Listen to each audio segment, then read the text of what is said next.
அடிப்பது வெயில் தகத்தின்னு தான், கொளுத்துது வெயில் தீனாக்குத்தான். நாங்கள் எல்லாம் ஓடி ஒளிவோமே,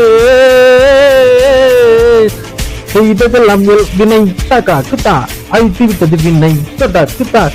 எங்களுக்கு துணையே யாரும் இல்லை. இவன் ஒரு அதிசய வெயில், இவன் வந்தது பூமியே சுடும். இதை அனைத்தையும் நாங்களே செய்தோம். ஓஹோ, மேலே தனியா நிற்பவன் இவன், அவன் எழுந்ததும் புரியுது விடை. இனி எங்களுக்கு வேணும் கொடை. ஓஹோ, ஓடு முன்னேறு, நீ நிலை தேடி போராடு. இனி வருவது அக்னி வெயில், இனி வெற்றி என்பது கிடையாது. ஓ